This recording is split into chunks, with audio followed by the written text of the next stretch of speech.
Outro dia eu estava assistindo Friends, de novo, porque é a melhor série de todas.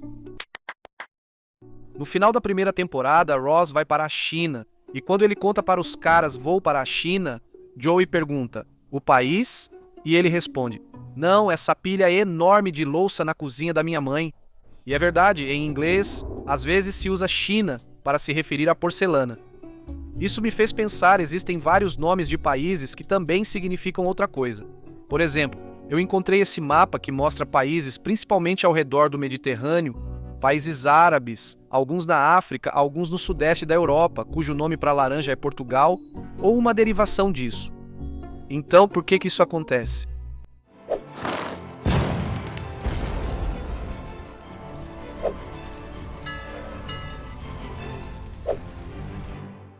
Ei, pessoal, rapidinho! Isso não é um patrocínio, mas eu escrevi um livro. Ele se chama Países que Quase Existiram, onde falo sobre países que quase existiram, bandeiras interessantes, fronteiras legais e outros temas já abordados aqui no canal. Se você gosta dos vídeos, vai gostar do livro. Uma versão em inglês vai sair em breve. E agora, para a versão em português, se você fala português, pode pedir pelo link na descrição. E é isso. Obrigado. Vamos começar com o primeiro, China. A palavra China, que os falantes de inglês usam hoje, tem uma longa história que remonta a milhares de anos. A maioria dos historiadores acredita que ela vem da dinastia Qin, que governou cerca de 200 anos antes da Era Comum. Essa dinastia foi responsável por unificar grande parte da China moderna sob um único imperador pela primeira vez. O nome da dinastia viajou pelas antigas rotas comerciais, como a Rota da Seda, enquanto os mercadores trocavam mercadorias por toda a Ásia. A palavra foi se transformando ao passar por vários idiomas. Ela passou pelo sânscrito como Sina e depois para o persa como Shin, que provavelmente foi de onde os europeus a tiraram. Muito tempo depois, exploradores e comerciantes europeus chegaram pelo mar e adaptaram esses termos ao nome moderno que usamos hoje. Na língua inglesa, a palavra China também é usada como um substantivo comum para se referir a louças de cerâmica de alta qualidade, como pratos, xícaras, bules, pires. As pessoas falam sobre Fine China ao trazer suas melhores louças para ocasiões especiais, mas às vezes nem as usam. Elas apenas exibem essas peças na parede ou dentro de armários. A palavra acabou se tornando sinônimo de luxo e um tipo de elegância nos lares de todo o mundo anglófono. E o motivo desse duplo significado também está ligado à história do comércio global e à incrível habilidade dos artesãos chineses. Por muito tempo, os europeus não sabiam como fazer porcelana. A cerâmica deles era bem pesada, grossa, quebrava com facilidade. Em contraste, os itens de cerâmica vindos do leste asiático eram finos, leves, translúcidos e incrivelmente duráveis. Durante a dinastia Ming, os comerciantes europeus começaram a importar essas belas peças em grandes quantidades. A aristocracia e as famílias ricas ficaram obcecadas em comprar essas louças para ostentar seu status. Como os itens vinham exclusivamente da China, pelo menos no início, e nada mais na Europa se parecia com eles, as pessoas simplesmente começaram a chamar o material pelo nome do lugar de onde vinha. Em vez de dizer porcelana da China, eles simplesmente passaram a dizer só China. E assim, os dois nomes coexistiram até hoje. Então, por que alguns países chamam suas laranjas de Portugal? O nome Portugal tem suas raízes no antigo Império Romano. Os romanos tinham um assentamento e uma cidade portuária chamada Portus Cali, localizada perto da foz do Rio Douro, no norte da Ibéria. A primeira parte do nome significa apenas porto em latim. O significado de Cali é um pouco incerto. Algumas pessoas dizem que vem de uma origem celta, talvez o nome de uma antiga tribo que vivia lá antes. Mas, ao longo dos séculos, o nome dessa pequena região evoluiu para o nome de todo o país que se tornaria independente, o Reino de Portugal. Mas se você viajar pelo Mediterrâneo, até mesmo por partes do Oriente Médio, e até tão longe quanto a África, vai perceber que uma variação da palavra Portugal é, na verdade, a palavra usada para a laranja doce, e doce é a palavra-chave aqui. Por exemplo, em grego, a palavra é portokali, em turco é portocal, em romeno portokala e em árabe é Portugal. Até mesmo em idiomas mais ao leste, como o persa, uma palavra semelhante é usada para a fruta. Isso significa que milhões de pessoas dizem o nome do país toda vez que pedem um copo de suco ou compram fruta no mercado. Essa coincidência linguística ocorreu devido à exploração marítima portuguesa na era das grandes navegações. Antes do final do século XV, as únicas laranjas disponíveis na Europa e no Mediterrâneo eram as laranjas amargas. Eram usadas para remédios ou culinária não consumidas frescas. Marinheiros portugueses viajaram ao redor da África. Eles estabeleceram redes de comércio na Ásia e depois na América. E na Ásia, eles encontraram uma variedade de laranjeira muito mais doce. Eles trouxeram essas laranjeiras doces de volta para a Europa e as cultivaram extensivamente. Como os comerciantes portugueses foram os que introduziram e também distribuíram essa nova fruta deliciosa para os mercados do Mediterrâneo e do Império Otomano, as pessoas nessas regiões associaram a fruta totalmente ao país que a trouxe para eles. É uma lógica parecida com o caso da porcelana da China. Aqui, não importa de onde veio, mas sim quem trouxe. Falando dos portugueses, outro caso interessante é o do país Peru, que significa Peru na língua portuguesa. O nome Peru, na verdade, vem de um tipo de mal-entendido histórico que aconteceu nos primeiros dias da exploração espanhola nas Américas. Quando os conquistadores espanhóis estavam explorando a costa do Pacífico da América Central, talvez no início do século XVI, eles encontraram um governante indígena local chamado Viru. Os espanhóis começaram a usar uma variação do nome desse governante para descrever todas essas terras misteriosas e civilizações um tanto avançadas, localizadas mais ao sul. Com o tempo, o nome Peru se consolidou e permaneceu para o país moderno, inclusive em espanhol. A palavra deles para Peru é pavo, mas na língua portuguesa, a palavra peru é usada para se referir ao animal conhecido em inglês como turkey, que é, por coincidência, a grande ave nativa das Américas que as pessoas costumam comer durante suas refeições festivas. Quando uma pessoa em Portugal ou no Brasil vai ao supermercado comprar ela usa exatamente o nome do país sul-americano para descrever essa ave específica.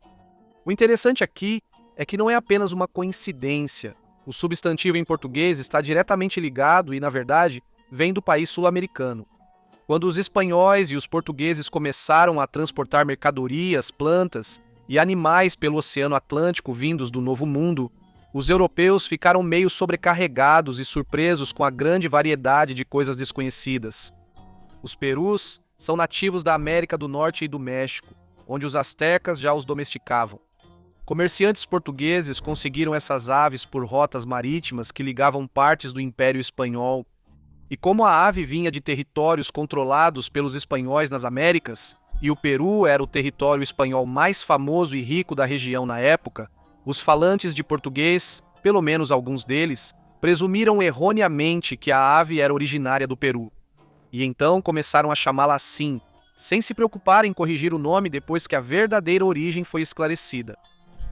Claro, ao mencionar isso, você também associa turkey ao animal e ao país em inglês, algo que foi resolvido recentemente com o pedido dos turcos para que o mundo mudasse a grafia do país para Turkey. O nome Turquia, usado para o país há algum tempo, vem da identidade étnica do povo turco.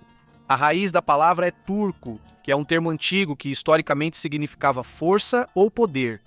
O sufixo land ou ia, em latim, foi adicionado para criar o significado de terra dos turcos. Em português, por exemplo, é Turquia. Esse termo foi usado pelos europeus durante séculos para descrever a região da Anatólia e as áreas ao redor controladas pelos turcos do Império Otomano, muito antes de a República Moderna ser oficialmente estabelecida no início do século XX.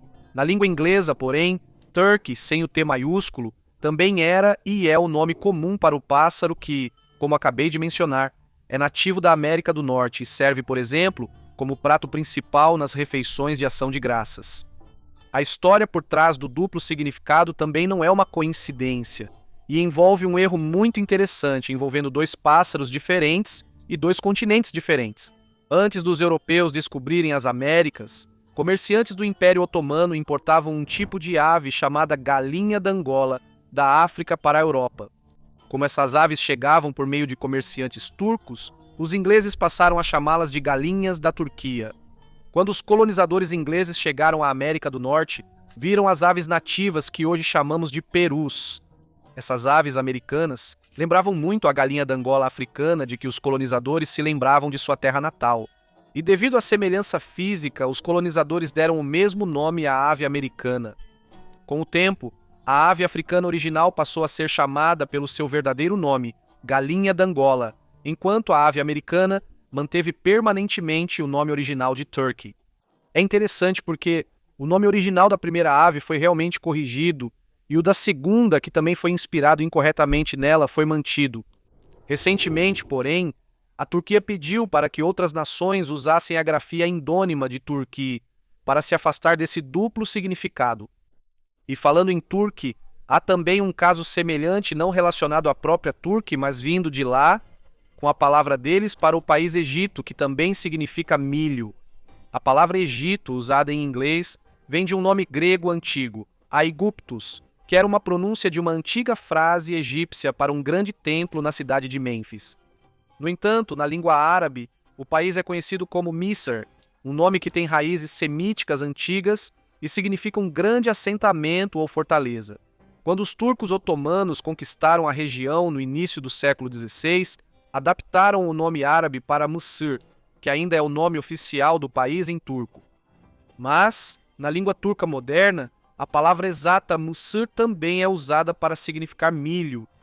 Quando as famílias turcas cozinham milho na espiga ou compram farinha de milho no mercado, elas usam exatamente a mesma palavra que usam quando falam sobre o país localizado um pouco mais ao sul, no norte da África.